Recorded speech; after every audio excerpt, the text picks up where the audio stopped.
Halo semuanya, selamat datang di Comic Universe. Kali ini saya akan membahas manhwa baru yang berjudul Swordmaster Pelahap Pedang. Cerita dimulai dengan menunjukkan sebuah pemandangan di bengkel pandai besi. Terlihat juga banyak senjata yang sudah ditempa. Lalu di tempat itu juga ada seorang anak dengan wajah yang pucat memandangi sesuatu. Dan ternyata dia sedang memandangi pedang yang baru saja dipanaskan. Dia tiba-tiba memasang wajah yang begitu serius dan menatap pedang itu. Setelahnya dia membuka mulut dan mendekatkan pedang tersebut. Dalam keadaan masih panas, anak itu langsung memakan pedangnya. Dan inilah dia MC pada manhwa kali ini. Namanya adalah Arhan. Dahulu sekali, ayahnya selalu bercerita saat Arhan masih kecil. Saat itu mereka berdua sedang berdiri di depan foto pendiri keluarga mereka. Ayahnya saat itu meminta kepada Arhan untuk mengingat cerita yang akan dia katakan. Itu cerita yang harus diingatkannya sebagai salah satu anggota keluarga Karapan. Ayahnya pada saat itu mengelus kepalanya dan bercerita kepada Arhan bahwa 200 tahun yang lalu, kedudukan keluarga mereka tidak bisa dijangkau siapapun. Karena mereka dipuja sebagai wargan, penjaga mulia yang disukai raja dan dikagumi oleh semua orang. Garis keturunan yang dipilih oleh pedang yang menghasilkan Swordmaster dari generasi ke generasi, dan orang-orang memanggil keluarga mereka sebagai Invisible Guardian Karapan. Pada saat itu, ayahnya memegang bau Arhan dengan erat dan mengatakan sesuatu.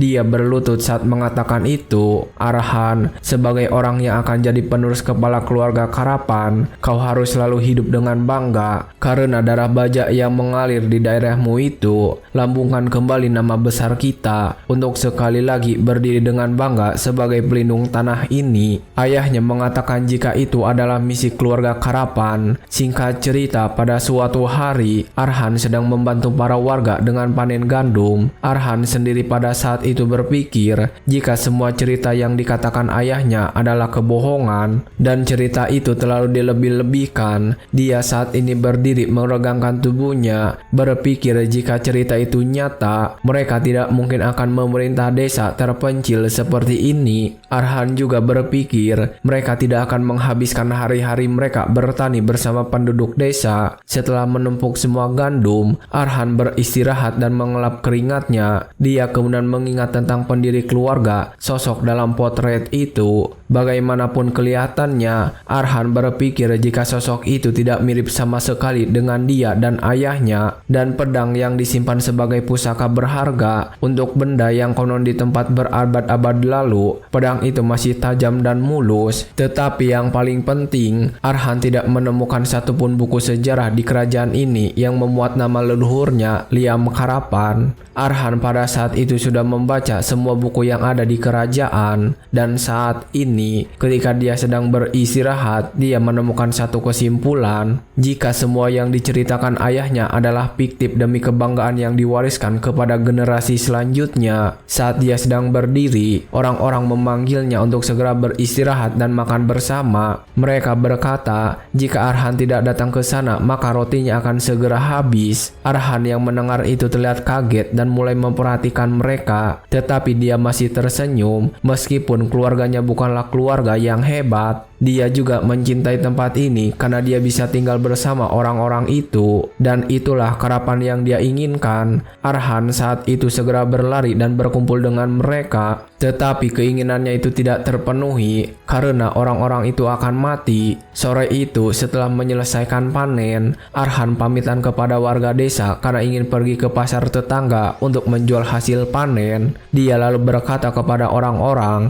jika berencana untuk membeli beberapa barang penting selama di sana. Dia bahkan bertanya tentang stok apa kepada seseorang yang bernama Kun. Dia juga ingat tentang ulang tahun Putri Bungsu Merino dan berencana memberikan boneka jika di sana ada. Dan ketika warga desa memujinya, Arhan hanya tersenyum membalas pujian mereka. Setelah mengatakan semua yang perlu dikatakan, Arhan kemudian langsung berjalan pergi. Dia berangkat dengan perasaan damai seperti biasa. Sore itu terasa begitu kental ketika dia meninggalkan kediamannya. Para penduduk terlihat sangat menyukainya, mengatakan tidak ada bangsawan yang sama seperti tuan muda mereka. Pria yang bernama Kun kemudian menyudahi obrolan, mengajak para warga untuk menyelesaikan pekerjaan sisa mereka. Tapi ketika dia akan berangkat, wajahnya terlihat tergores oleh sesuatu. Dan setelah beberapa saat, tiba-tiba wajahnya terpisah. Para wanita yang ada di sana terlihat kaget melihat kejadian itu. Tapi berikutnya, wanita itu juga terbunuh. Darah mulai membasahi tanaman gandum. Dan ternyata yang melakukan itu adalah seorang pria misterius yang membawa pedang.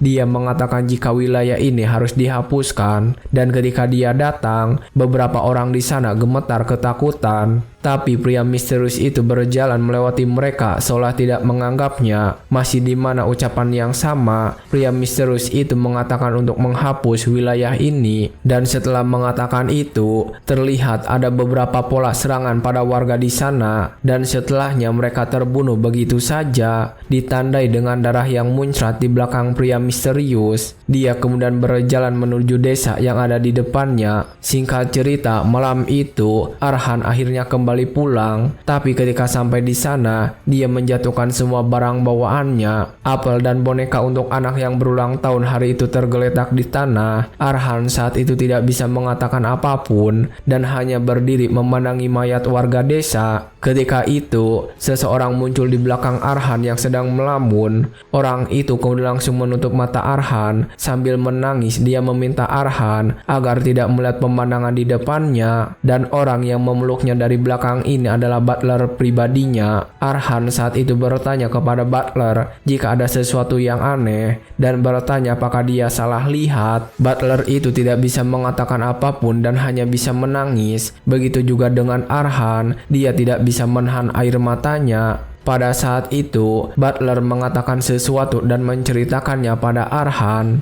Dia telah datang sembari berkata bahwa karapan itu harus dihapuskan. Katanya butuh 10 menit di mana seseorang pria yang memegang pedang begitu dingin dengan rasa tidak pedulinya menyerang tanpa pertanda atau peringatan, lalu merenggut nyawa separuh penduduk wilayah tersebut. Pria misterius itu kemudian menghancurkan bangunan-bangunan di desa. Dengan wajah yang tanpa ekspresi, dia mengatakan jika dia hanya menjalankan perintah yang diberikan. Hanya dalam sekejap mata, setengah dari karapan menghilang begitu saja oleh seorang swordmaster malapetaka yang dibawa oleh seorang pria. Setelah semua pembantaian itu selesai, Arhan dan butlernya kini pergi menuju rumah. Dengan hati-hati mereka langsung memasuki kediaman mereka. Terlihat di sana juga ada beberapa mayat berserakan di lantai. Arhan kemudian berjalan perlahan melewati semua mayat itu. Dia tersentak melihat ke sebuah arah. Dia kaget ketika melihat kepala orang yang terpisah. Dan setelah itu, Arhan menangis sekali lagi memegangi kedua kepalanya. Ketika dia merasakan jadi gila, tiba-tiba dia sadar karena mendengar suara ibunya memanggil. Benar saja ketika dia melihatnya, ibunya berlari menuju ke arahnya. Dia juga langsung memeluk Arhan pada saat itu. Ibunya pun kemudian menangis bersyukur karena putranya baik-baik saja. Arhan ketika itu kembali merasa lega setelah merasakan hangat pelukan ibunya. Tapi ketika dia sedang memeluk ibunya, tiba-tiba dia melihat kondisi ayahnya. Pada saat itu, ayahnya terlihat menaruh tatapan kosong sambil memegangi sesuatu. Ketika Arhan memeluk ibunya, ayahnya sendirian saja berlutut. Dan inilah awalnya Arhan sadar bahwa tragedi itu baru saja dimulai. Swordmaster yang telah menghapus setengah dari wilayah karapan dalam sekejap, entah karena alasan apa, dia tidak membunuh orang tua Arhan dan pergi meninggalkan mereka dengan kalimat itu. Ketika orang tua Arhan sedang berjuang bertahan habis-habisan, Swordmaster itu mengatakan sesuatu. Aku akan kembali dalam waktu 1 bulan. Kalau kalian ingin hidup, maka bawa semua orang di sini dan pergilah sebelum waktu itu habis. Pada saat itu, ayah Arhan mulai menangis. Dia kemudian berteriak kenapa Swordmaster melakukan itu. Bertanya dosa apa yang mungkin telah keluarganya lakukan. Tapi ketika dia menanyakan semua itu, Swordmaster misterius itu tidak menjawabnya dan diam. Barulah setelah beberapa saat dia dia mulai berbicara, dia mengatakan jika dia hanya melaksanakan perintah yang diberikan kepadanya. Dengan meninggalkan kalimat yang sukar dipahami, para penduduk yang tersisa satu persatu mulai meninggalkan desa karena mungkin hanya itu satu-satunya cara untuk menyelamatkan nyawa mereka. Tapi bahkan pilihan itu juga telah ditolak oleh keluarga Arhan. Pada saat itu di rumahnya yang sudah sepi, ayah Arhan yang merasa bertanggung jawab sebagai tuan dari wilayah sedang sendirian saja menghadap ke tembok. Dia saat ini sedang membenturkan kepalanya dengan keras. Dia juga mengatakan sesuatu sambil membuka halaman buku terus-menerus. Dia kemudian sudah gila karena terus menanggung beban dari tanggung jawabnya. Sementara saat ini di luar rumah itu ibunya sedang tersenyum. Ibunya berkata kepada Arhan jika dia sudah meminta kepala pelayan untuk menyiapkan kereta. Dia meminta Arhan untuk pergi meninggalkan tempat itu bersama kepala pelayan sejauh mungkin. Arhan yang mendengar itu kemudian memaksa kedua orang tuanya untuk ikut pergi bersamanya juga. Tetapi ibunya mengatakan jika ayahnya tidak ingin meninggalkan tempat itu, ayahnya ingin menghadapi musuhnya sebagai tuan karapan hingga titik darah penghabisan. Ibunya mengatakan jika sebagai istrinya akan tetap berada di sampingnya sampai saat itu tiba. Arhan pada saat itu semakin menangis dan meminta kedua orang tuanya untuk ikut juga. Pada saat itu ibunya kemudian mengatakan sesuatu. Ingatlah ini baik-baik Arhan, cerita-cerita yang dikatakan ayahmu itu bohong. Para penjaga suci dan para penjaga tak tertandingi, semua itu tidak lebih hanyalah sejarah yang dipenuhi kebohongan. Arhan tidak bisa berkata apapun ketika mendengar semua itu, tapi ibunya saat itu belum selesai. Dia kembali mengatakan sesuatu setelahnya. Jadi, bisakah kamu menjaga satu janji kepada ibumu ini bahwa kamu takkan pernah sekalipun memegang pedang dalam seumur hidupmu? Bagaimanapun caranya, kamu harus bertahan hingga akhir. Lupakan saja kami, jangan incar balas dendam itu. Hiduplah demi dirimu sendiri. Arhan yang mendengar itu hanya diam saja memperhatikan, dan pada saat itu mereka berdua terkejut ketika kepala pelayan memberitahu kereta sudah siap. Ibunya kemudian meminta kepada kepala pelayan untuk menjaga Arhan dan membawanya sejauh mungkin sebelum Swordmaster itu kembali. Kepala pelayan yang menangis menuruti perintahnya. Dia juga langsung memaksa Arhan dan membawanya pergi. Ibunya sendiri saat ini hanya memejamkan mata ketika kepala pelayan itu memaksa anaknya pergi. Arhan sendiri saat ini masih terus saja memanggil ibunya. Tangannya mencoba meraih ibunya yang sedang berdiri menyaksikan kepergian. Sementara saat itu, ibunya menyatakan jika dia sangat mencintai Arhan. Sementara saat ini, ayahnya sedang membenturkan kepalanya ke tembok. Dan pada saat itu, dia bahkan terlihat benar-benar sudah sangat kehilangan akal. Ketika itu terjadi, ibunya kemudian datang dan memeluknya dari belakang. Dia mengatakan jika akan menghadapi masalah itu bersamanya. Sementara saat ini, di kereta kuda yang dikendarai oleh kepala pelayan kemudian mencoba menasihati Arhan agar bisa menahan semua perasaan itu. Memberitahu jika Swordmaster itu adalah malapetaka yang tidak bisa dihentikan oleh orang seperti mereka. Kepala pelayan meminta Arhan untuk melupakan tragedi ini dan hidup dengan lebih lama. Dia juga kemudian mengatakan jika orang tuanya tentunya menginginkan yang terbaik. Tapi ketika dia mencoba melihat ke arah Arhan, dia kaget karena tidak menemukan Arhan pada kereta itu. Arhan sendiri saat ini sedang berlari kembali menuju kediaman. Dia benar-benar tidak bisa jika harus meninggalkan kedua orang tuanya seperti ini. Arhan berlari dengan cepat dan berkata jika dia tak akan melarikan diri. Arhan sendiri sudah membawa panah bersamanya dan juga beberapa botol racun yang sudah dia siapkan sebelum ke belakang. Arhan pada saat itu berpikir jika Swordmaster itu juga sama manusia sepertinya dan akan mati jika jantungnya ditusuk oleh panah yang beracun. Arhan akhirnya kini sudah sampai di depan kediaman. Pada saat itu dia melihat sesuatu tertancap di bendera keluarganya. Arhan melihat ke arah tiang bendera dengan tatapan yang kosong dan ternyata itu adalah kepala ayahnya. Kepala ayahnya kini sudah tertancap di sana di samping bendera keluarga. Dan ketika itu juga dia melihat Swordmaster yang telah membunuh kedua orang tuanya. Pada saat itu Swordmaster bertanya apakah Arhan jauh-jauh datang ke sini untuk menjemput ajal. Dia kemudian menatap Arhan dengan tajam dan mengatakan sesuatu. Aku sudah memberikan pengampunan, akan tetapi sebelum dia menyelesaikan ucapannya, Arhan sudah hilang kendali dan berteriak. Dia melakukan itu karena melihat ibunya yang mati di bawah kaki Swordmaster. Arhan yang berteriak dengan keras kemudian mulai mengarahkan senjatanya. Dia berkata jika dia akan membunuh Swordmaster. Tapi ketika dia mengatakan itu, Swordmaster menatapnya dengan mata yang menyala. Dan dengan tatapan itu, Arhan sudah membayangkan kepalanya terpenggal. Dan ketika itu terjadi, suasana di tempat itu menjadi hening seketika. Arhan juga langsung menjatuhkan senjatanya. Dia bahkan langsung berlutut lemas. Arhan pada saat itu refleks memegang lehernya dengan kuat. Ketika dia melakukan itu, Swordmaster berjalan melewatinya. Dia juga mengatakan sesuatu kepada Arhan. Umurmu bahkan belum genap 18 tahun. Anggap saja ini sebagai keberuntunganmu.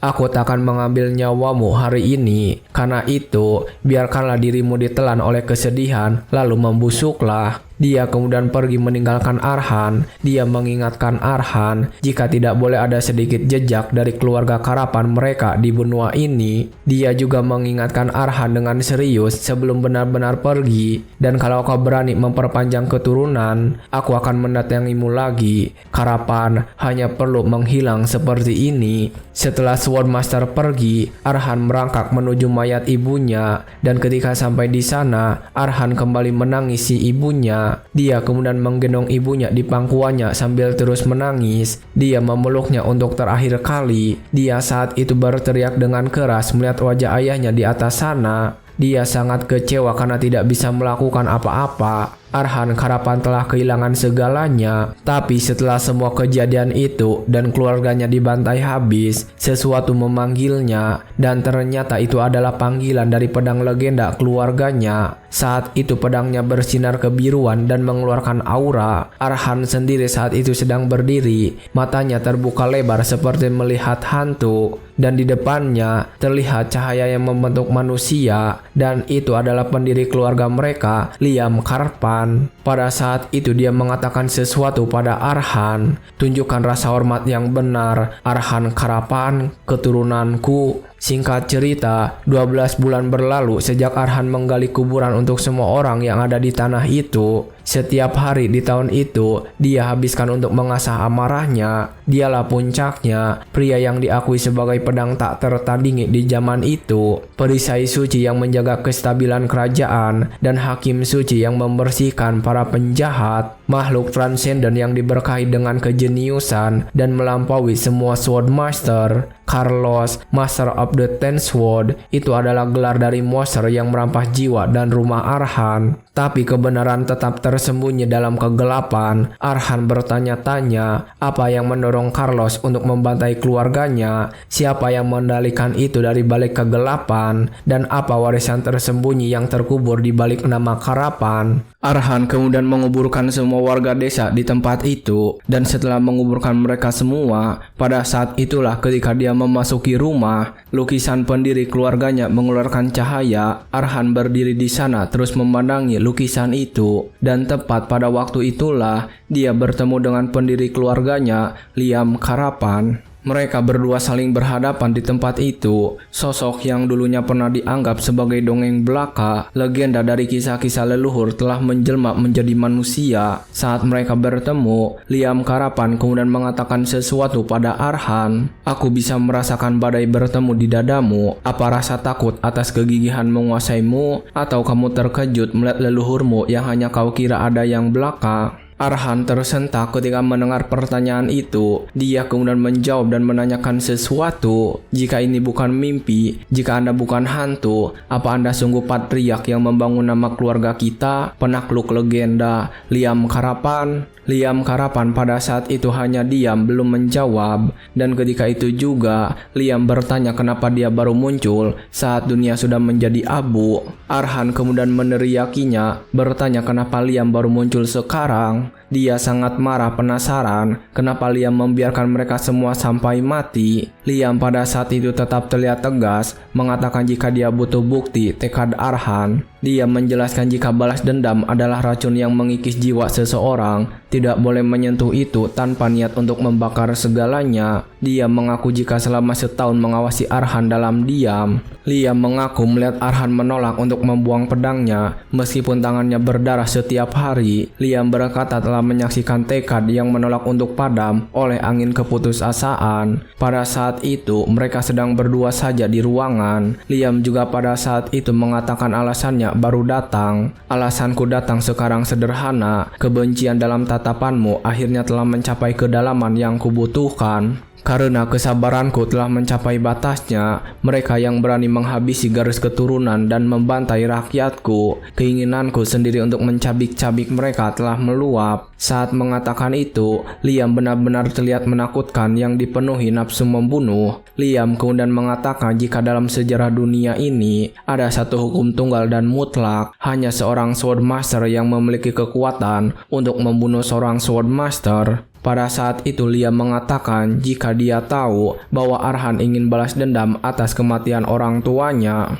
Dia juga menjelaskan jika tidak peduli berapa dekade Arhan habiskan sendirian, dia tidak akan pernah bisa menyentuhnya. Dia memberitahu jika seorang Swordmaster adalah anomali surga yang telah melampaui batas manusia, sebuah alam keberadaan yang bahkan pada jenis pun tidak mungkin bisa memahaminya. Dia juga menjelaskan jika di antara para elit, Carlos adalah titan yang berdiri di puncak yang tak terjangkau. Bahkan di era Liam sendiri yang penuh pembantaian, hanya sedikit yang bisa menandingi pria seperti Carlos. Dia memberitahu Arhan bahwa tidak ada seorang pun di zaman ini yang punya kekuatan untuk menghentikan Carlos. Dan seiring berjalannya waktu, bayangannya hanya akan tumbuh lebih panjang dan lebih gelap. Saat mendengar penjelasan itu, wajah Arhan menjadi pucat dan matanya terbuka lebar. Dia saat ini memiliki tatapan yang kosong. Dia akhirnya mengerti ada jurang pemisah di antara mereka berdua. Tapi pada saat itu, Arhan tidak dapat menerima ketika monster yang mencuri dunianya dipuja sebagai penyerapan,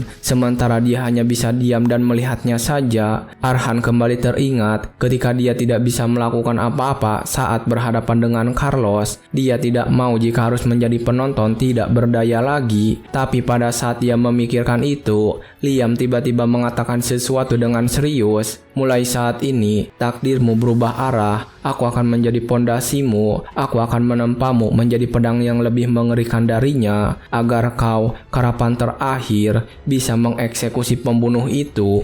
Arhan pada saat itu terkejut dan penasaran. Saat itu Liam kembali menjelaskan, hanya ada satu jalan yang hanya diperuntukkan bagi keturunan kita. Telan pedangku, wahai pewaris garis keturunan baja. Ketika mendengar kalimat terakhir, Arhan terlihat kebingungan. Meskipun sudah memiliki harapan, akhirnya setelah beberapa saat, Arhan pergi menuju ruang pandai besi. Saat itu dia sedang membakar pedang legendaris milik pendiri keluarga. Dia memiliki wajah yang pucat ketika sedang membakar pedang itu. Dia terus memandangi keseluruhan pedang itu yang mulai melunak. Pada saat itu, Liam menjelaskan sesuatu lagi tentang dirinya. Darah karapan adalah campuran keturunan manusia dan dwarf. Dimulai dariku, half-blood blacksmith. Meski postur tubuh dwarf tidak tercermin dalam tinggi tubuh kita, sebuah ciri khas luar biasa terukir dalam DNA kita. Kekuatan yang mampu menyerap pedang, tepatnya dengan melahap pedang. Kau menyerap kenangan,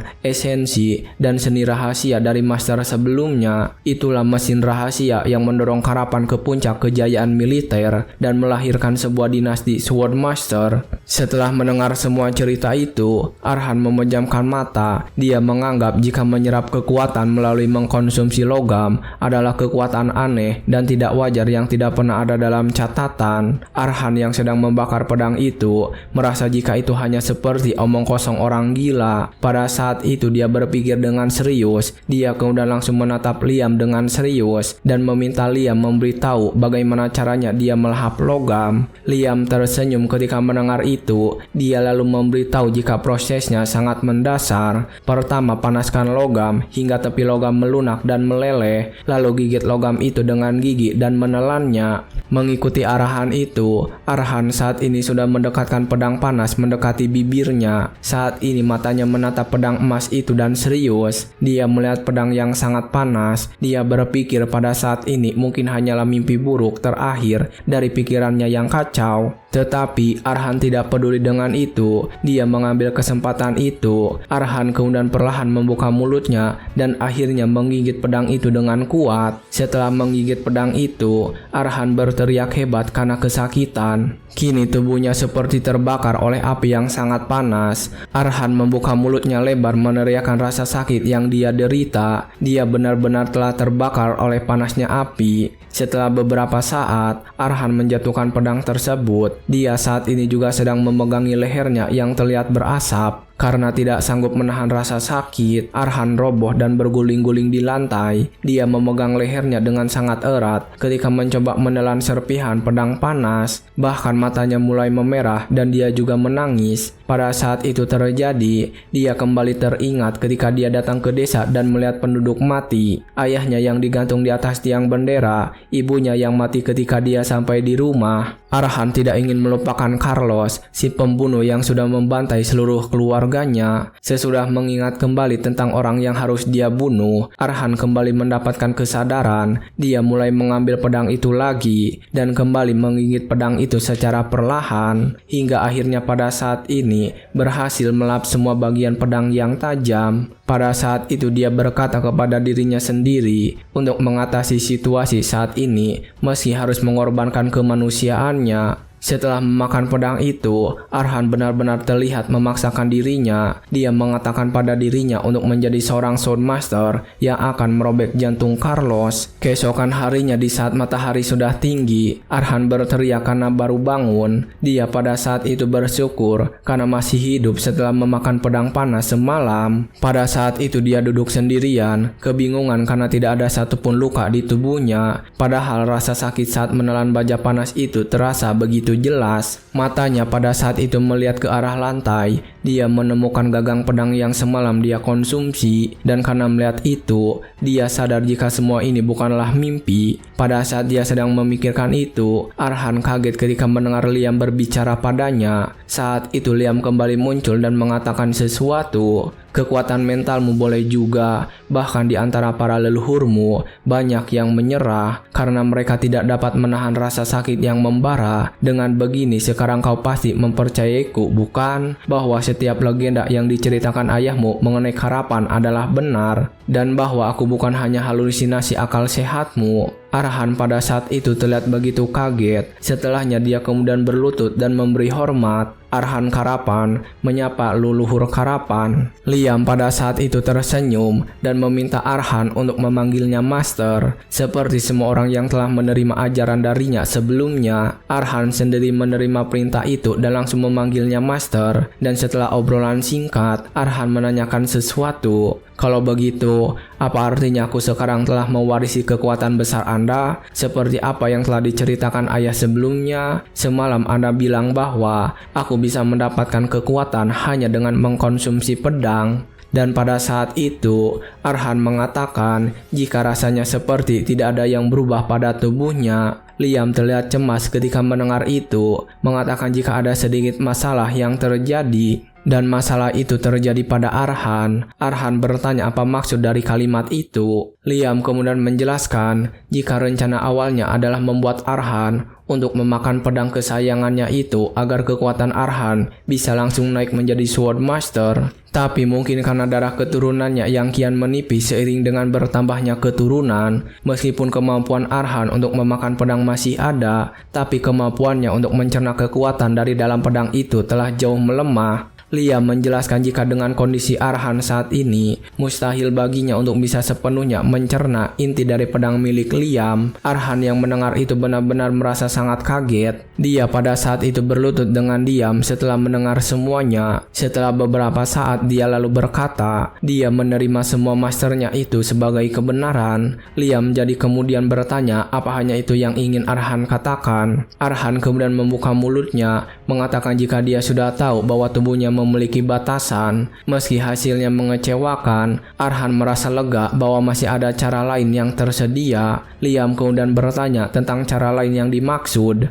Arhan kemudian membahas tentang Liam yang berkata mustahil baginya untuk menyerap pedang itu dalam kondisi saat ini. Arhan mengatakan jika itu artinya jika suatu hari nanti dia bisa mencerna seluruh kekuatan Liam. Arhan kemudian menatap Liam dengan serius dan mengatakan sesuatu. Dengan kata lain, aku hanya perlu mencari makanan yang sesuai dengan kemampuanku saat ini kan? Liam saat mendengar itu membuka mulutnya. Dia tersenyum dan mengatakan jika kecerdasan Arhan sudah setara dengan tingkat Sword Master. Liam pada saat itu mengatakan kalau semakin usang dan terpakai pedangnya, maka akan semakin bagus. Dia kemudian meminta Arhan untuk membawanya ke tempat di mana ada banyak senjata tua yang ditelantarkan. Akhirnya Arhan membawa masternya menuju sebuah tempat pembuangan sampah. Pada saat itu mereka berdua di sana dikelilingi oleh tumpukan sampah yang sangat banyak. Pada saat sedang berjalan, Liam mengatakan jika dia akan memilihkan senjata untuk Arhan. Dan ketika mereka berhenti di sebuah tempat, Liam mengatakan jika tempat ini memiliki suasana yang begitu sedih dan Dark Mage pasti akan menyukai tempat seperti ini. Dan pada saat itu, Arhan menjelaskan jika semua barang rongsok dari permukiman kumuh berakhir di sana, mengatakan tidak ada tempat yang lebih baik dari ini untuk mencari pedang yang baru saja disebutkan oleh masternya. Liam kemudian mulai mencari di antara tumpukan sampah. Dia mengatakan jika dia dulu juga pertama kali memakan pedang di tempat berbau darah seperti ini. Pedang yang dipegang erat oleh para prajurit yang gugur, kapak yang ditelan debu dan juga kebengisan, tombak yang bergelinding di tanah yang sudah tinggal separuh panjangnya saja. Liam berkata dia memberanikan diri untuk memakan semuanya. Arhan sendiri pada saat itu hanya diam saja mendengarkan. Dan ketika dia melihat ke arah Liam, Liam kini memasang wajah serius dan mengatakan sesuatu. Demi menjadi lebih kuat dan agar aku bisa bertahan hidup, entah mengapa tempat ini mengingatkan akan kala itu, pertarungan dan pertikaian tak berujung demi melindungi kehidupan, di mana beberapa dari kami mati hari ini dan yang lain mencapai hari esok. Medan perang di kala itu, di dalam kesulitan dan ratusan nyawa yang berakhir tanpa jejak. Akan tetapi, selalu ada seseorang yang meninggalkan satu cahaya mencolok yang begitu terang.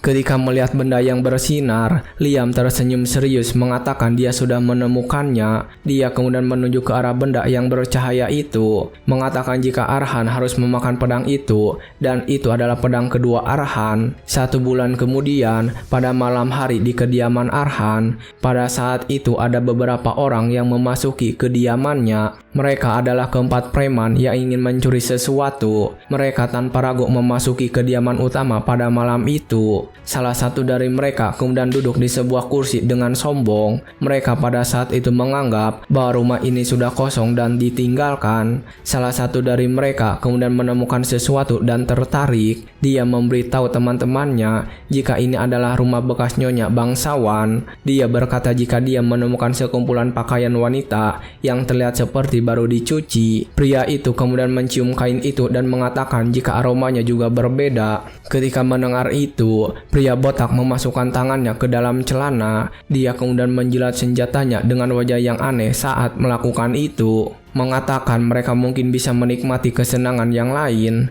Malam itu dia meminta baju itu dan ingin mencium aromanya. Dia bahkan mencari lukisan karena ingin melihat wanita yang memiliki pakaian itu. Tapi pada saat mereka sedang bersuka cita, mereka terkejut ketika Arhan meminta mereka berhenti. Dan ketika itu, Arhan berjalan dengan tenang keluar menemui mereka. Pada saat itu, Arhan bercerita jika ibunya menyukai kerapihan dan sungguh benci ketika ada orang yang mengacak-acak, meminta mereka menaruh baju itu lagi. Arhan mengancam mereka dan mengatakan jika sebaiknya mereka membicarakan hal ini juga. Ketika Arhan mengatakan itu, para preman hanya diam. Mereka bahkan malah mengeluh kenapa yang muncul seorang laki-laki. Arhan kemudian tetap mendekati mereka sambil menanyakan sesuatu. Apakah kau datang mencari makanan atau hanya butuh tempat untuk bermalam? Apapun itu, sebutkan saja. Kalau begitu, aku bersedia menerima kalian sebagai tetanggaku. Pria botak yang mendengar itu malah menganggap Arhan sudah gila. Matanya terbelalak karena rasa kesalnya pada para bangsawan. Dia lalu berjalan mendekati Arhan. Dia berkata seharusnya Arhan tetap bersembunyi saja dan tidak menemui mereka. Arhan sendiri hanya diam dan memejamkan mata ketika pria botak itu mengancamnya. Dan pada saat itu, pria botak sudah dekat dengannya untuk membunuh. Arhan pada saat itu kemudian membuka mata. Tiba-tiba matanya juga berubah merah. Dan setelah itu, Arhan tiba-tiba berhasil menusuk pria itu dengan senjatanya. Pedang itu menembus tubuh pria botak dengan mudah. Pria botak itu juga mengeluarkan darah dari mulutnya setelah ditusuk. Arhan sendiri pada saat itu terlihat kejam. Dia menganggap para preman itu adalah orang yang tak diundang dan bukan tamu yang terhormat. Beberapa saat sebelumnya, Arhan sedang berada di ruang pandai besi bersama Liam.